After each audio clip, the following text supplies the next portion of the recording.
श्रीवर्धमानाय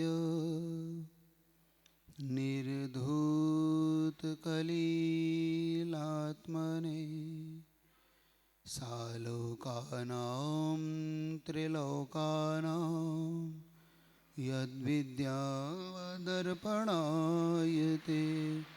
बोले वर्तमान शासन है कि वर्धमान भगवान महावीर स्वामी की, अतिशयकारी चिंतामणि पार्श्वनाथ भगवान की, आचार्य गुरु विद्यासागर जी महाराज की, कल्याण मंदिर स्तोत्र विधान की।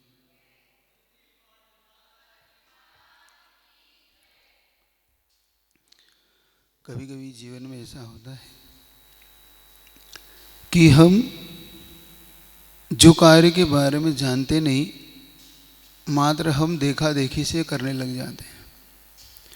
हमें उसका पता नहीं होता हमें क्या करना है, हमें क्यों करना है, लेकिन बस हमें करना है क्योंकि वो कर रहा है।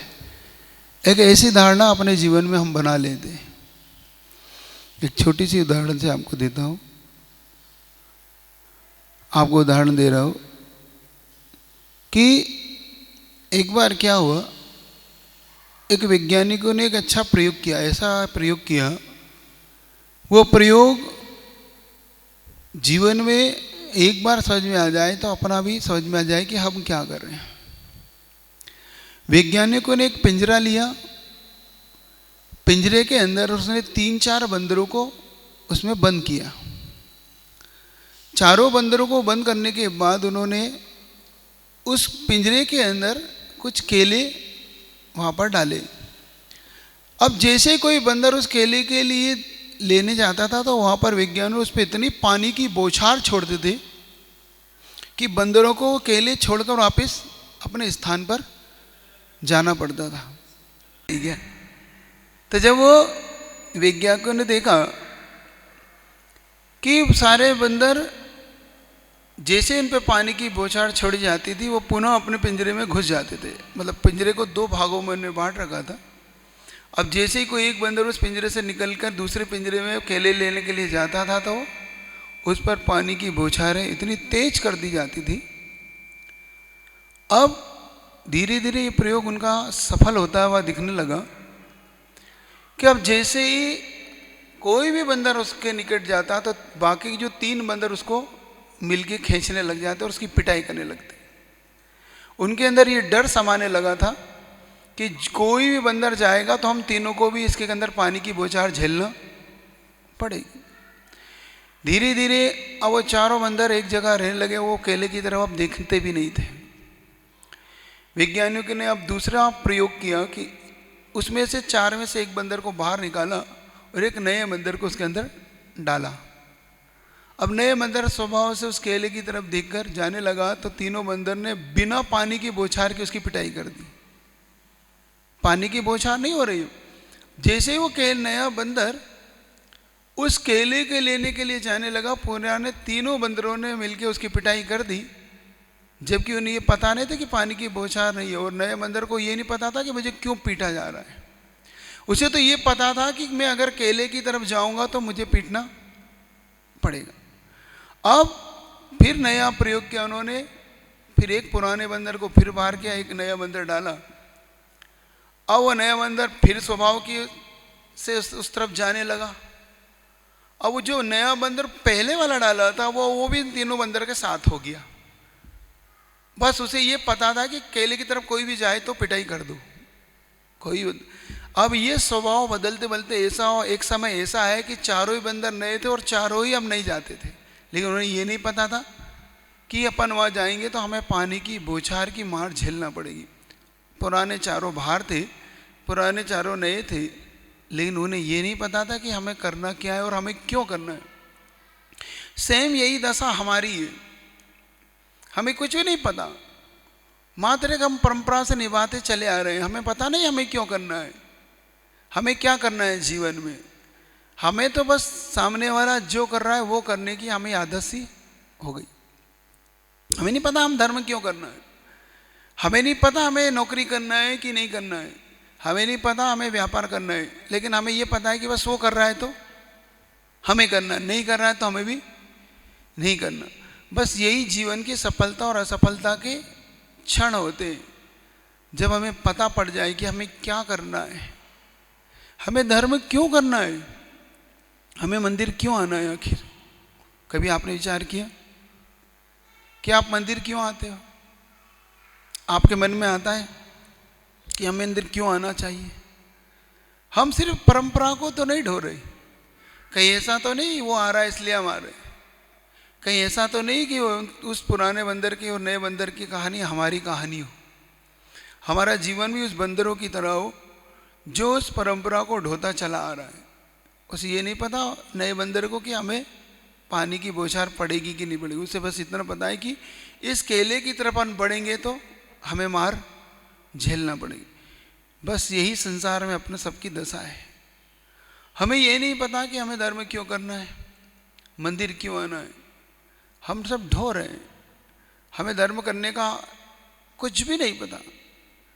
चलन में स्वाच कर रहे हैं। अगर मान लो कल से यहाँ सब लोग बंद कर दे तो हम भी बंद कर देंगे, देख लेना। मतलब यहाँ पे अगर भीड़ लग जाए तो अपन उस भीड़ में शामिल हो जाते हैं, और भीड़ न लगे तो हम वहाँ जगह जाना बंद कर देते। मतलब हम एक भीड़ का हिस्सा हो जाते हैं। भीड़ और भेड़ में ज़्यादा अंतर नहीं होती क्या? भीड़ और भेड़ में ज़्यादा अंतर नहीं होती। ये दोनों ही बस अनुसरण करते हैं। भीड़ भी किसी एक व्यक्ति का अनुसरण करती है। उसने कहा मारो तो सब मारने लग जाते हैं, उसने कहा छोड़ो तो सब छोड़ने लग जाते हैं, उसने कहा यहाँ से चलो तो सब चलने लग जाते हैं। ऐसे ये भेड़ होती है, वो एक एक करके, एक भेड़िया कुछ नहीं, जो गडरिया होता है ना, गडरिया, वो गडरिया सिर्फ एक भेड़ को अपने अंडर में कर लेता है और उसे अपने आगे आगे चलाता रहता है। बाकी की भेड़ें उसके पीछे पीछे हो लेती है। देख लेना, वो एक सीटी बजाता रहता है, धीरे धीरे वो भेड़ उसके पीछे भी होती है, बाकी की भेड़ उसका अनुसरण करती हुई कभी नहीं भटकती।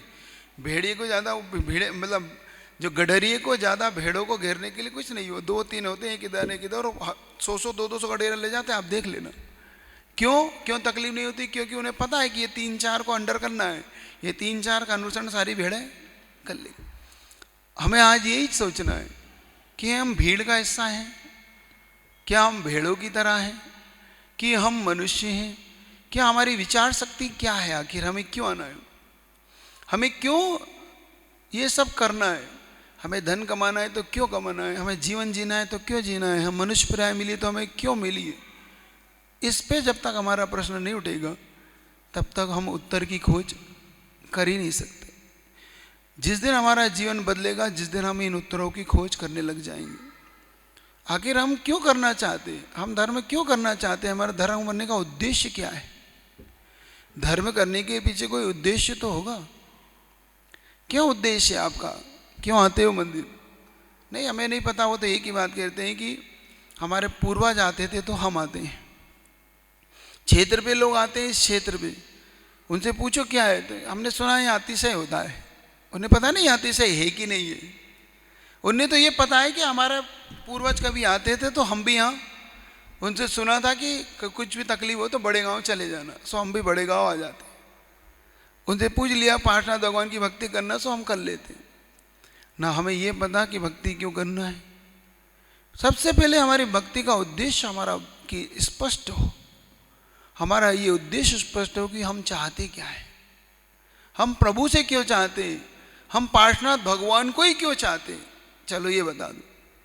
सबने अपने अपने भगवान बना रखे। कोई शांतिनाथ भगवान को पूजता है, कोई पार्शनाथ भगवान को पूजता है, कोई आदिनाथ भगवान को पूजता है, कोई विशेष से मुनिषनाथ भगवान को पूजता है। अब ये तो काल मुनिषनाथ भगवान का अब दौर है। ये तो पहले पार्शनाथ भगवान का दौर था, कभी शांतिनाथ भगवान का दौर था, अब ये 21वीं शताब्दी मुनिषनाथ भगवान की। अब मुनिषनाथ भगवान की मूर्तियाँ मिलेगी तुम्हें। तो आखिर क्यों भाई? तो पूछने पर अपना पता पड़ जाएगा, हमने उत्तर मिलेगा। देखो आप खोजो, आपको उत्तर पता पड़ेगा। या तो आप ये कह दोगे कि हम तो सिर्फ परंपरा से हमें ये पता पड़ा कि करना। नहीं, इन परंपराओं को मत ढो, ये मूर्ता कहलाती है। कभी कभी हम मिथ्या दृष्टि भी रह जाते हैं। ऐसा ही होता है जब स्वर्गों में मिथ्या दृष्टि देवों की जब खोज की जाती है या उन मिथ्या दृष्टि देवों के बारे में समझा जाता है, क्योंकि स्वर्ग में कोई सरागी देवी देवता का वहाँ पे कोई वो नहीं है, भक्ति नहीं होती। ये तो मनुष्य पर्याय में, वो भी हुंडा सर्पिणी की देन है। जो ये सरागी देव देवता की आप लोग पूजा पाठ करते, स्वर्ग में तो वो स्वयं देव हैं, वो किसकी पूजा करेंगे? लेकिन फिर भी मिथ्या दृष्टि रह जाती। क्यों? क्योंकि जब मिथ्या दृष्टि देव वहाँ पर जन्म लेते हैं और जन्म लेने के पश्चात वो क्या करते हैं, उनके परिवार के देव उन्हें जन्म लेने के अंतर मुहूर्त के बाद उन्हें स्नान इत्यादि करा के उस जिनालय में ले जाते, विमान के अपने अपने विमान में, भवनों में, जहाँ जहाँ जिनालय है उन जिनालों में उसे ले जाते हैं। जैसे आप अपने बच्चे को 40-45 दिन बाद ले जाते ना कि अब बेटा हो गया 45 दिन का, वहाँ पे तो अंतर्मुहूर्त में ही ले जाते। और अंतर्मुहूर्त के पश्चात जब उन्हें ले जाते हैं तो वो देव जो वहाँ भक्ति करता है वो इसलिए करता है कि ये मेरे कुल देवता है। उन्हें नहीं पता ये क्या है, वो तो कह रहे हैं कि ये सब कर रहे हैं तो मैं भी कर रहा हूँ और इसलिए मेरे कुल देवता होंगे, इसलिए मैं उनकी भक्ति करता हूँ। और कुल देवता मान के पूछता है वो देव। वीतराग भगवान का बिंब है, 500 धनुष का है, आकृति में चमकदार सब कुछ है उसके अंदर, अष्टपराक्रमों से युक्त है। लेकिन उसे ये नहीं पता कि ये जिनेंद्र भगवान है। वो अपना ईश्वर, अपना स्वामी सौधर्म इंद्र या अन्य देव इंद्रों को मानता है, अपने अपने स्वर्ग के इंद्र को अपना स्वामी मानता है और भगवान को कुल देवता मानता है। और इसी कारण से वो मिथ्या दृष्टि रह जाता है, मिथ्यात का प्रभाव उसके ऊपर हटता नहीं और मिथ्यात का प्रभाव उसके जीवन में नहीं हटता। क्यों? क्योंकि उसकी भी कार्यशैली कैसी है, जैसे उस बंदर की, जैसे उस बंदर की कार्यशैली है। वो बंदर, उसे पता ही नहीं है क्या करना है, ऐसे उस देव को भी नहीं पता क्या करना है, ऐसे ही तुम्हें भी नहीं पता तुम्हें क्या करना है। विचार करो, एक मुट्ठी चावल क्यों ले जाते हो? कभी इस पर विचार करना, इसमें प्रश्न चिन्ह खड़ा करना अंदर से कि एक मुट्ठी चावल ही क्यों, अष्टद्रव्य ही क्यों? मैं भगवान की पूजा अष्टद्रव्य से ही क्यों करता हूँ? मैं भगवान की पूजा है, ये पूजा लिखी हुई यही क्यों करता हूँ? मैं गुरु के चरणों में यही क्यों चढ़ाता हूँ? मैं मंदिर ही क्यों आता हूँ? मैं मंदिर आके भी यही क्यों पढ़ता हूँ? आखिर इसका कारण क्या है? खोजोगे तो बहुत कुछ चीज़ आपको मिलेगी। क्योंकि अपन जब तक इसके बारे में नहीं सोचते, मात्र परंपराओं को ढोते हैं और परंपराओं को ढोने वाला व्यक्ति बस उस मिथ्या दृष्टि देव के जैसा ही होता है। उस मिथ्या दृष्टि का मिथ्यात्व दूर कैसे होता है? तो गजब की चीज लिखी आचार्यों ने, उसका मिथ्यात्व जिन महिमा से दूर होता है। जो वो मिथ्या दृष्टि देव भगवान के केवल ज्ञान में, भगवान के जन्म कल्याणक में, भगवान के तप कल्याणक में नीचे आता है और नीचे आके भगवान के जब देखता है केवल ज्ञान में, समोशरण में, नीचे आता है भगवान के समोशरण में और भगवान के समोशरण में नीचे आके देखता है कि जिस इंद्र को मैं अपना भगवान स्वामी मानता हूँ, ईश्वर मानता हूँ, वो इंद्र भी आज किसके सामने झुक रहा है, किनकी महिमा गा रहा है? क्योंकि इंद्र वहाँ पर हजार हजार नामों से स्तुति करता है भगवान की। दिव्य दिव्य गंध, दिव्य पुष्प, दिव्य फूल, अष्ट द्रव्य से, दिव्य अष्ट द्रव्य से वहाँ पे जब पूजा करता है तो इंद्र को देखकर वो मिथ्या दृष्टि देव ये विचार करता है कि आखिर जिनको मैंने अपना स्वामी माना ये इनके सामने झुक रहा है। और देखता है तो वीतराग बिंब को जैसे ही वो देखता है तो देखकर वो अपने अवधि ज्ञान से अपने जिनालयों में उन बिंबों को देखता है कि ये तो वही है। इसको ही हम संज्ञा का ज्ञान बोलते हैं ना, संज्ञा ज्ञान इसी को ही बोलते हैं कि जब जोड़ रूप ज्ञान, प्रत्यवी ज्ञान जब हमें उत्पन्न होता है, ये वही है, ये वही भगवान है जिनको मैंने देखा था अपने चैत्यालय में, ये वही है जो आज समोसरण में साक्षात मुझे दिखाई दे रहे हैं। बस ये साक्षात जो मुझे दिखाई दे रही है वही भगवान है। ये जैसे ही उसकी मान्यता बदलती है, उसका मस्तक पहले भी झुक रहा था, उसका मस्तक आज भी झुक रहा है। पहले जब झुकता था तो इसलिए झुकता था कि ये मेरे कुल देवता है, आज झुक रहा है तो ये मेरे सच्चे भगवान है, सच्चे देव है, सच्चे ईश्वर है, सच्चे प्रभु है। देखो, मान्यता बदलते ही सम्यक दर्शन और मिथ्या दर्शन की मान्यता बस यही है। क्योंकि श्रद्धा की जो पर्याय है, सम्यक दर्शन की जो पर्याय है वो श्रद्धा की पर्याय यही है, आस्था की पर्याय यही है कि जो मान्यता खोटी थी वही मान्यता जब समीचीन हो जाती है तो वो मान्यता सम्यक दर्शन की हो जाती है, और वही मान्यता जब विपरीत हो जाती है, खोटी हो जाती है, तो वो मान्यता मिथ्या दृष्टि की हो जाती है। बस यही हमें करना है कि मेरी मान्यता को पकड़ना है, अपने को आज यही पकड़ना है। मैं जो आज तक मानता आया हूँ, मैं जो आज तक करता आया हूँ, वो पर्याय किसकी है? मेरे अंदर से जो निकलने वाली पर्याय, मेरी आस्था रूपी जो पर्याय निकल रही है मेरे अंदर से, वो आत्मा की जो पर्याय बन रही है, वो किसकी बन रही है? मान्यताओं की बन रही है कि मेरी अंदर की श्रद्धा, मेरी वास्तविकता बन रही है? क्योंकि एक तो दूसरे को देखा देखी कर रहा हूँ और एक मैं समझ के कर रहा हूँ। तो अगर मैं समझ के कर रहा हूँ तो समझ लेना ये मेरी सम्यक दर्शन की पर्याय, और मान्यता से मुझे नहीं पता, ढो रहा हूँ, मैं चल रहा हूँ, तो मान लेना अभी ये मेरे सम्यक दर्शन पे प्रश्न चिन्ह लगा हुआ है। क्योंकि हो सकता है मेरी सही हो, नहीं हो, लेकिन कुल देवता मान के अगर पूज रहा हूँ, मान्यता ये रख के पूज रहा हूँ कि यहाँ से मेरी पूर्ति होती है। क्योंकि अधिकतम देखो, उसी जिनालय में उससे पूछो क्यों जाते हो तुम, इसी जिनालय में क्यों जाते हो, तो कुछ ऐसी बातें बोलता है आपसे वो, मैं यहाँ पर जाता हूँ तो मेरे सब कार्य हो जाते हैं। अब उससे पूछो, वो यही बताता। उससे ये पूछो तुम क्यों जाते हो इस मंदिर में, यहीं पार्षद भगवान के पास क्यों आते हो?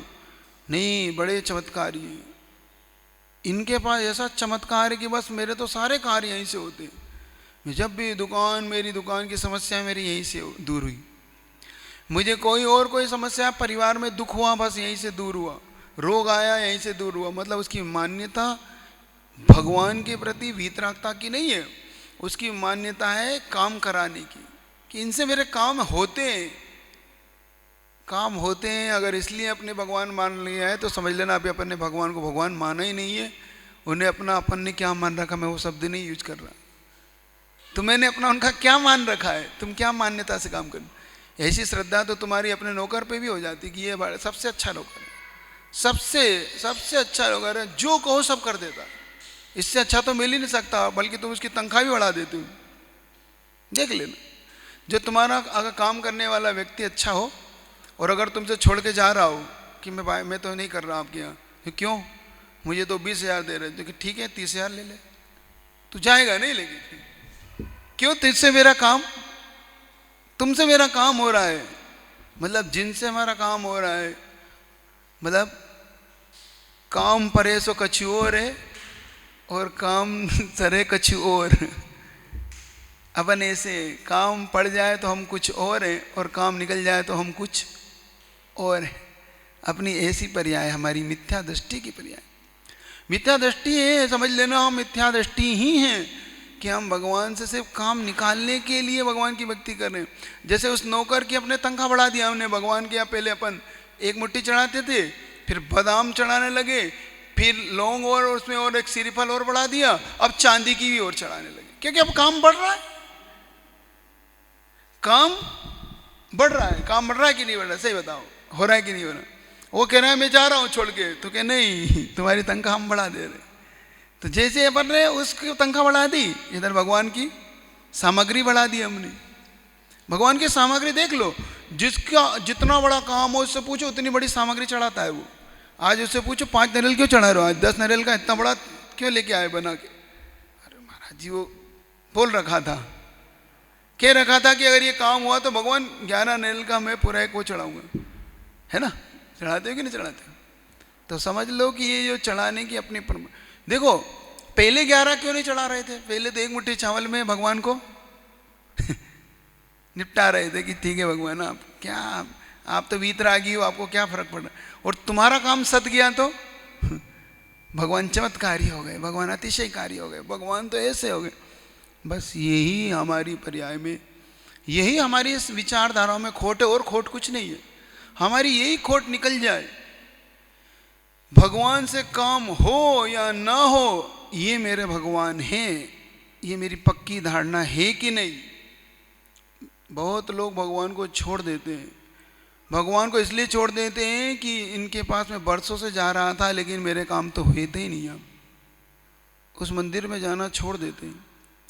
ऐसे व्यक्तियों को भी हमने देखा कि उन्होंने मंदिर जाना छोड़ दिया, जबकि वह 6-6 घंटे मंदिर में लगाते थे, 2-2 घंटे अभिषेक करते थे, 1-1 घंटे भगवान का विधान करते थे वो, और घंटों घंटों भगवान की माला फेरते थे, वो बहुत माला फेरते थे, भगवान की माला, भगवान का अभिषेक, भगवान की पूजन, हर सप्ताह विधान, और खूब श्रीफल से खूब चढ़ा चढ़ा के भक्ति करते थे।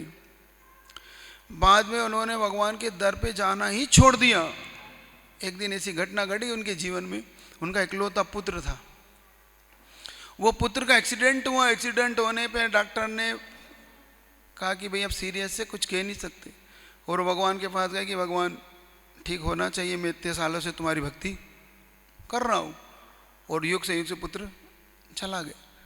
बस उन्होंने भगवान को, जितनी भगवान की भक्ति करती तो भगवान को उतनी गालियाँ देने लगे। वो काहे के भगवान, काहे की शांति धारा, सब देख लिया हमने, मैं जीवन भर उनकी शांति धारा करता था, सब करी हो, देखो मेरे ही पुत्र नहीं बचा, मैं तो नहीं जाता उन भगवान के। देखो मतलब मान्यता हमारी कितनी विपरीत हो गई। काम सरे तो कछु और है, और काम सरे कछु और, काम पड़े कछु और, मतलब काम पड़ा तो भगवान है और काम निकल गया तो, या काम नहीं हुआ तो, मतलब हमारी जो धारणा हमें बदलना होगी। भगवान कोई दास नहीं है हमारे, भगवान कोई नौकर नहीं है हमारे जो कुछ तनख्वाह या कुछ द्रव्य चढ़ा के हम उनसे कुछ काम निकालना चाह रहे हैं। भगवान हमारे ईश्वर है, मेरे स्वामी है, वो काम हो चाहे नहीं हो, मेरा काम हो इसलिए भगवान है, मेरा काम नहीं हो इसलिए भगवान नहीं, ये धारणा हमें बदलना होगी। और जिस दिन ही हमारी धारणा बदल गई तो समझ लेना सम्यक दर्शन रूपी पर्याय हमारे आत्मा से निकलने शुरू हो जाएगी।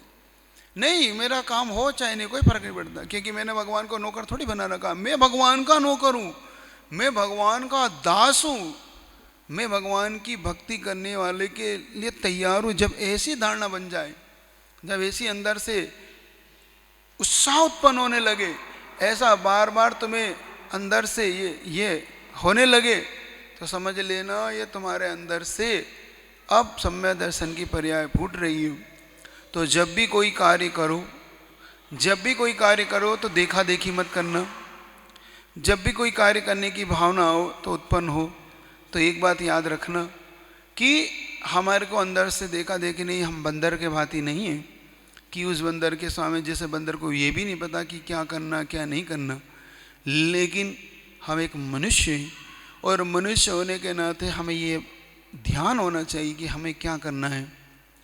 न हमें देखा देखी में धर्म करना है, न हमें कुछ मिल जाए इसलिए धर्म करना है, क्योंकि मिलना नहीं मिलना तो एक अलग बात है, ये इस पर चर्चा कल करेंगे कैसे मिलता है। लेकिन मिले तो नहीं मिले तो ये मेरे प्रभु थे, हैं और रहेंगे।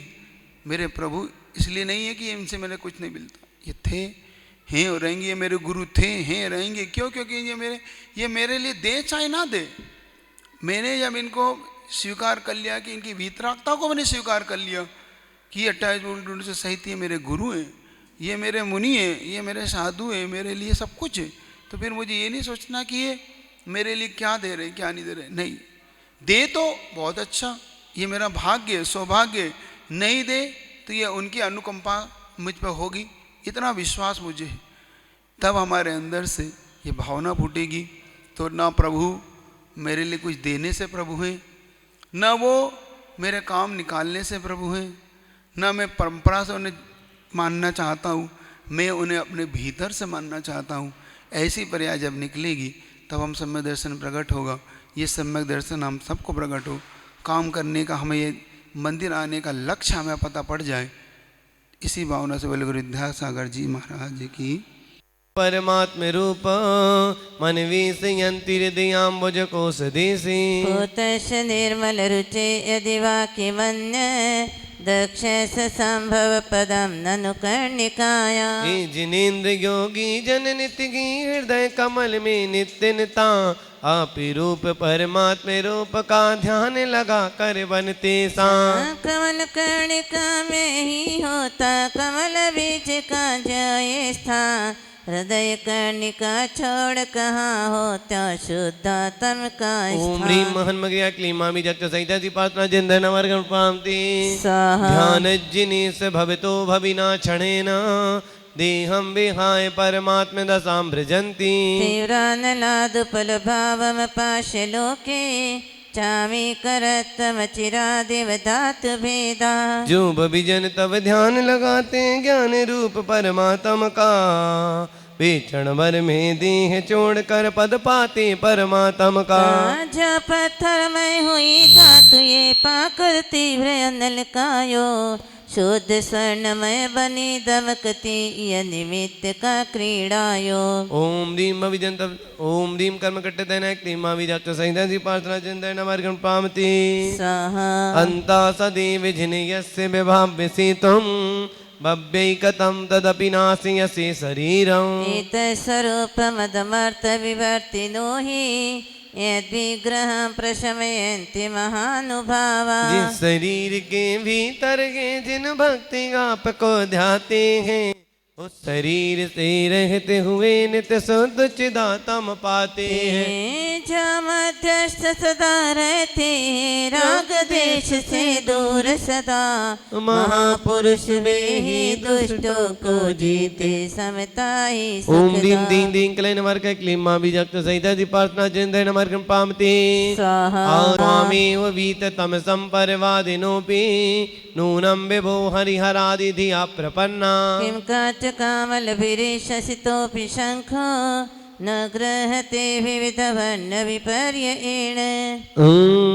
हरि हरि ब्रह्मा विष्णु महेश्वर माने आपको सब पूजे निर्मल ज्योति परम परमेश्वर जाने अन्नमति सब पूजे। दीप जान दिखते शुक्ल शंख को पीले आदि करंगों में जिन्हें पीली आदि करोगों ने घेर लिया हो अंगों में। ओम ह्रीम सर्वजन बंदाय क्लीमा विजक्त सहित प्रार्थना चिंतन मार्गं प्राप्ति स्वाहा धर्मोपदेश समये सविधानुभावा दास्तां जनो भवति ते तरुरप्य शोका। अभ्युद्गते दिनपतो समहिरुहोऽपि किंवा विबोधमुपयाति न जीवलोका। धर्म धर्मामृति उपदेश समय पर प्रभु प्रभाव की सन्नति हो हरु अशोक तरु शोक रहित हो क्या विस्मय प्राणी भी हो। दिनपति उदयागत होने पर तरवर फूल खिले जैसे जिनपति के सन्मुख होने पर विकसित ना हो मन कैसे। ओम ह्रीम अशोक प्रभ्राजिता क्लैमा विजक्त सहित प्रार्थना चिंतन मार्गं पामति स्वाहा चित्रं विभोक्तानि गभीर हृदयो दधि संभवाया पीयूषतां तौ गिरा समुदीरयन्ति। पीतायता परम संवद संग भाजो भव्याव्रजन्ति तरसाप्य जरामरत्व। अति अगाध हृदयो दधि से जो निकल रही वह दिव्य धनी उसको सब जन अमृत कहते उचित बात गह बहुत बनी। क्योंकि करणांजलि से पी कर अमृत में जिनवाणी को परम भोग को भोग भविक जन पा जाते शिवरानी। ओम ह्रीम दिव्य धनी विराजता क्लीमा विजक्त सहिता प्रार्थना चिंतन मार्गं पामते स्वाहा समम गभीर गिरि मुज्ज्वल हेम रत्न सिंहासनस्तिमिह भव्य से खंडिनस्त्वा। आलोकयन्ति रभसेन नदन्त्यमुष्टे चामीकराद्रिशिरशिव नवाम्बुवाः। कनकी रत्न मणिमय सिंहासन उस पर श्यामल ललित सुदे ऐसे शोभे जो मेरू की चोटी पर नव काले में। हो आनंद विभोर भव जन लखे आपको जवन मोर वर्षा ऋतु में गोकोलख नाचे किलकारी कर शोर। ओम ह्रीम पीठ्रे नायकाय क्लीमा विजक्त सहितसि पार्श्वनाथ जिनेन्द्राय नमः अर्घ्यं निर्वपामेते स्वाहा उद्गच्छता तव स्थितियुति मंडलेन लुप्तच्छदच्छ वीरशोके तरुर्बभूव। सानिध्यतोऽपि यदि वा तव वीतराग निरागता व्रजति को न सचेतनोऽपि। नील वर्ण की प्रभा पुंज से दीप्त सभा का नीला रंग तरु अशोक के पत्तों की भी रखता भा करता नीरंग। वीतराग तो सन्निधि से यदि राग रहित तरु हो जाता कौन सचेतन पुरुष बचेगा वीतराग न हो जाता। ओम ह्रीम महामंडल मंडिताय क्लीमा विजक्त सहिता श्री पार्श्वनाथ जिनेन्द्राय नमः अर्घ्यं निर्वापामेते स्वाहा उदक चंदन तंदुल पुष्प कई चरु सुदीप सुधूप फलार्घ्य कई धवल मंगल गान रवा कुले।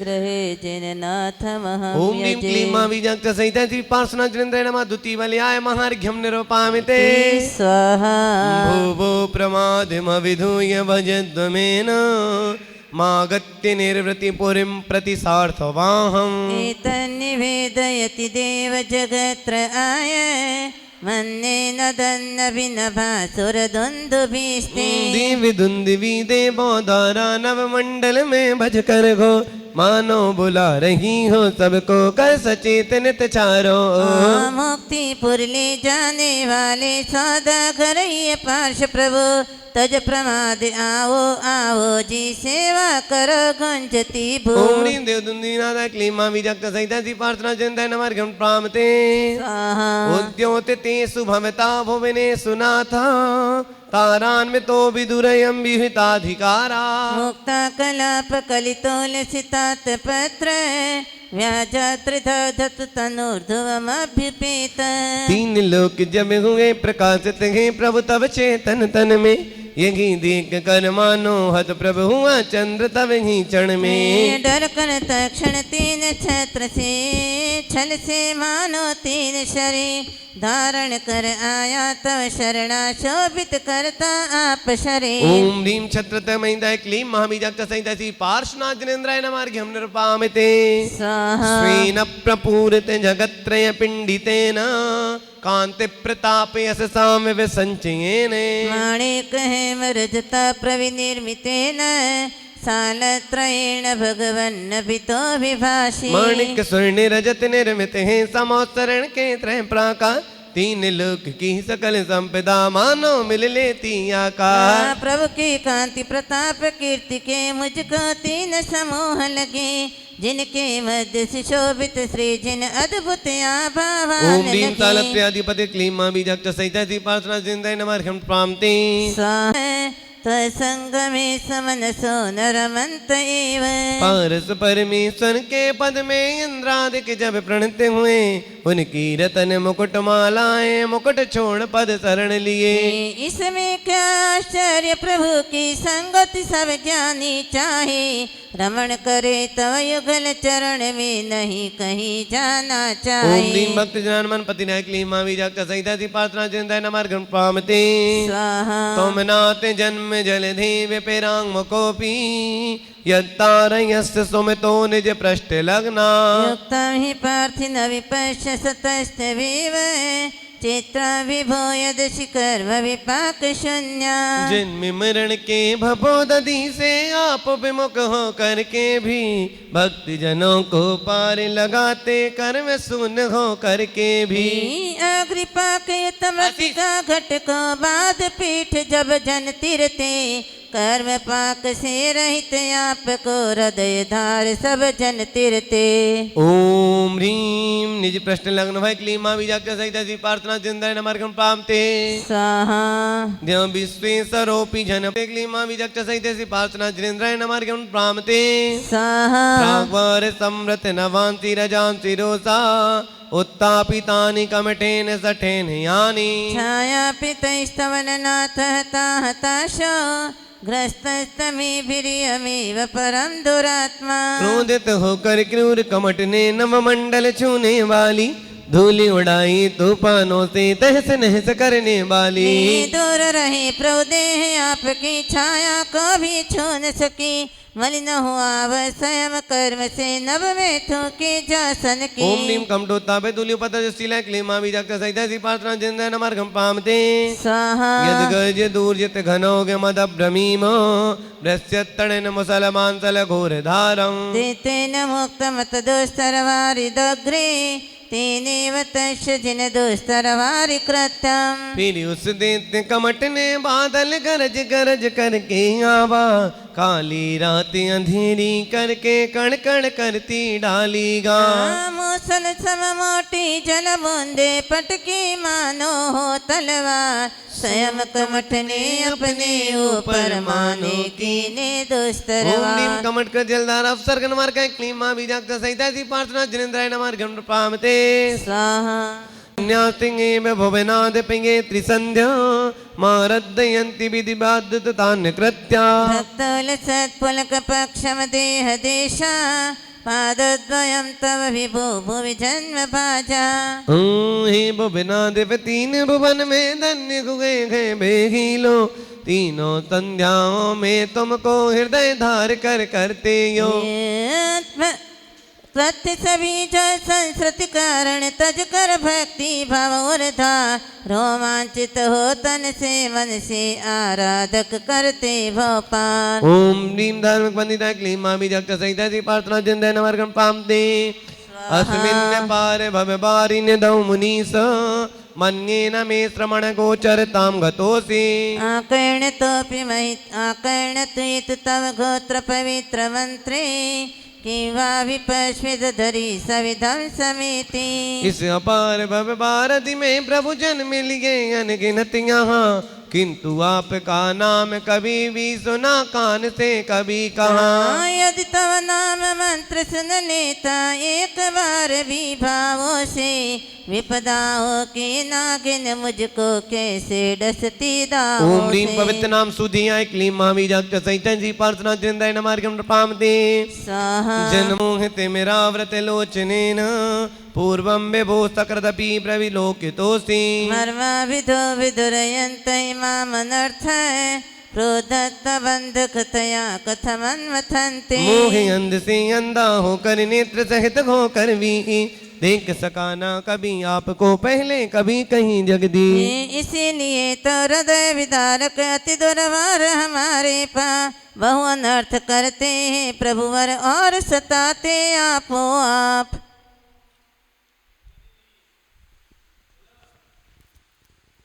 ओम ह्रीं दर्शनीयाय क्लीमाभिजक्ष सहिताय श्री पार्श्वनाथ जिनेन्द्राय नमः। निर्पामिते स्वाहा। आकर्णितोऽपि महितोऽपि निरीक्षितोऽपि, नूनं न चेतसि मया विदितोऽसि भक्त्या। जातोऽस्मि तेन जनबान्धव दुःखपात्रं, यस्मात् क्रिया प्रतिफलन्ति न भाव शून्या। हे जन बांधव मैंने तुमको हो सकता है खूब लगा, नाम सुना हो और लिया हो पूजा की हो दिखा दिखा। फिर भी भक्ति भाव से मैंने कभी नहीं चित में धारा, यही वजह है दुखी रहा हूँ भाव शून्य सब ओम ह्रीं बेकारा। भक्तिहीन जन बांधवाय क्लीं मामी जगत सहिता सी प्रार्थना जिंदे नमर्गण पामते। त्वं नाते दुःखी जन वत्सले हे शरण्य, शरण्य मा साध्य साधते रिपु प्रतितावदानम्। तद्पाद पंकजमपि प्रणिधान वन्दो, वन्दोऽस्मि चेत् भुवन पावन हाहतोऽस्मि। हे त्रिभुवन पावन प्रभु रक्षक आश्रय दाता पियनो, शरणागत प्रतिपालक सबके कर्म विनाशक कीर्ति स्वरूप।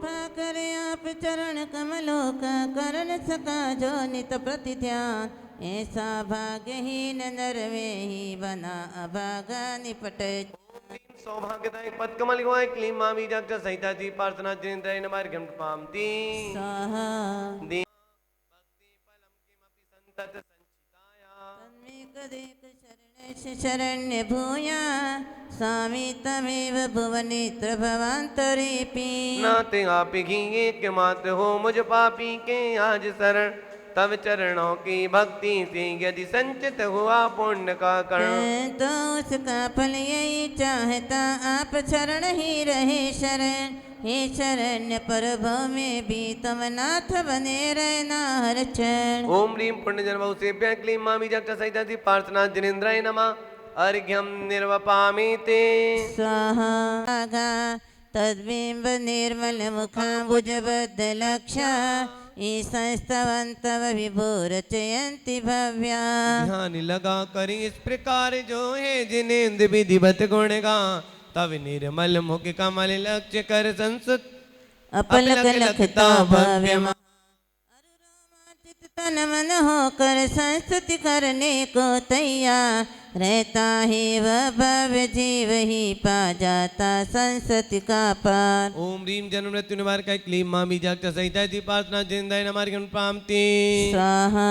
योगे जनयन थी मेरी नैया, चलाई तुमने तो चल पड़ी है, फंसी बबर में थी मेरी नैया, चलाई तुमने तो चल पड़ी है।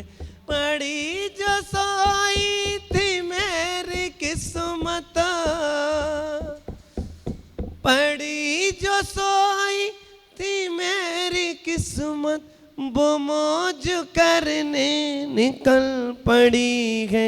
पसी बबर में थी मेरी नैया, चलाई तुमने तो चल पड़ी है।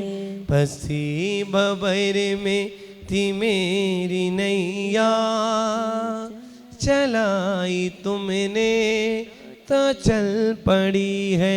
ओम ह्रीं कुमुच्चंद यदि सेवित पादाय क्लीमा बीजाक्ष सहिता ति प्रार्थना चिंतन मार्गम पामते। चंदन तंदुल पुष्प कई चर सुदीप सुधूप फलार्घ्य कई धवल मंगल गान रवा कुले। जिन गृहे जिननाथ महम ओम ह्रीं क्लीमा बीजाक्ष सहिता ति प्रार्थना चिंतन नमस्ते बलयाय महार्घ्यम निर्पामते। पार्श्वनाथ जिनेन्द्राय नमः। अनर्घवत प्राप्त है प्रभु इस विधान को करने वाले, सुनने वाले, देखने वाले, अनुमोदना करने वाले आज के सभी पुण्याजक परिवार सुख समृद्धि को प्राप्त हो, शांति रहे, निरोगी रहे, विश्व में शांति हो, जगत का कल्याण हो। इस मंगल भावना के साथ अनर्घवत प्राप्त है। जयमाला पुनर्गम नृपामते। बोले कल्याण मंदिर विधान की जय। ओम ह्रीं निर्माण क्षेत्रेभ्यो नमः। अर्घम नृपामति स्वाहा। महावीर जिनेन्द्राय नमः। नर्कं पामति स्वाहा। ओम ह्रीं गोमटेश बाहुबली जिनेन्द्राय नर्कं पामति स्वाहा। ओम रूम संस्रुमणिया चक विद्यासागरेन्द्राय नमः। नर्कं पामति स्वाहा। ओम रा परम पूज वीर सागर विशाल सागर धवल सागर मंद्राय नर्कं पामति स्वाहा। ओम ह्रीं सरपत पूज्येभ्यो नर्कं पामति स्वाहा। अतिशयकारी पार्श्वनाथ भगवान का कल्याण मंदिर विधान कराने का सौभाग्य जिन परिवारों को प्राप्त हुआ है, उन परिवारों के नाम श्रीमान राजकुमार जैन, श्रीमती मधु जैन, मनोज, रूबी, अजय, पायल, अक्षत, अर्पण, प्रेरणा, आन्या जैन, ऋषभ बिहार दिल्ली, श्री योगेश जैन, मोहित जैन, सूरनगर गाजियाबाद, श्री उपदेश जैन, रुचि जैन, अवनी जैन, आशिका जैन, वाणी जैन, ऋषभ बिहार दिल्ली, श्रीमान नीरज जैन, विभोर जैन, मीनू जैन, मुस्कान जैन, सौम्या जैन, ऋषभ बिहार दिल्ली, श्री विशाल जैन, पुत्री सुभाष चंद जैन, समस्त खाद परिवार बड़ौत मेरठ, श्रीमान लाला महेंद्र प्रसाद जैन, कांति जैन, दिनेश जैन, मनोज जैन, संयम जैन, अपूर्व जैन, अक्षय जैन, दिगंबर मोटर बड़ौत, सूरजमल बिहार दिल्ली, श्री निखिल जैन, प्रज्ञा जैन, साहब परिवार सरदना, स्वा जहारियामल उत्तम प्रकाश परिवार बड़ा गांव वाले ऋषभ बिहार दिल्ली, श्री सौरभ जैन, शिल्पी जैन, कैलिफोर्निया अमेरिका, श्री पद्मावती, कांतिलाल जैन, इंदिरा उमेश जैन, अनीता, अनिल जैन, रुचि प्रीतेश जैन, उर्वी जैन, मीत जैन, देवीएस जैन,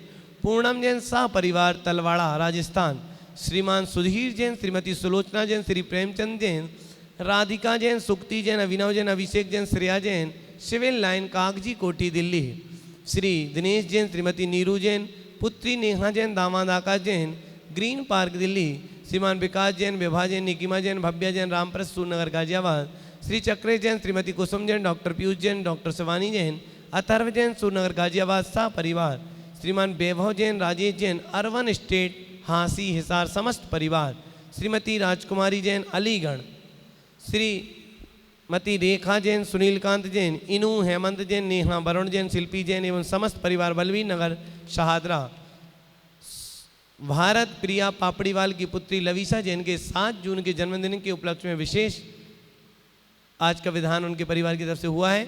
स्व सुनील कुमार जैन की पुण्य स्मृति में शाह परिवार दिल्ली, श्रीमान अंकित जैन, गर्वित जैन, सारव जैन, मेरठ, इन सभी परिवारों ने आज के इस कल्याण मंदिर विधान को कराने का सौभाग्य प्राप्त किया है। इन सभी परिवारों निरोगी रहें, स्वस्थ रहें, शांति रहे और आप सभी भी अपने परिवार की सुख शांति के लिए इस कल्याण मंदिर से जुड़ सकते हैं। एक दिन के विधान की राशि मात्र 1100 रुपये है। आपकी परिवार की सुख शांति के लिए अतिशयकारी पार्श्व प्रभु के चरणों में ये कल्याण मंदिर विधान यहाँ पर पूज्य गुरुदेव के मंगल सानिध्य में चल रहा है। तो आप सभी भी इस कल्याण मंदिर विधान से जुड़ सकते हैं। आप अपने परिवार की सुख शांति के लिए 1 दिन, 2 दिन, 5 दिन, 10 दिन, 11 दिन, 20 दिन इत्यादि दिन का विधान मात्र 1100 रुपये की राशि एक दिन के विधान की है। तो आप इस विधान से अवश्य जुड़िए। ऐसे अतिशयकारी पार्श्व प्रभु के चरणों से जुड़िए। सभी को सादर जय जिनेन्द्र।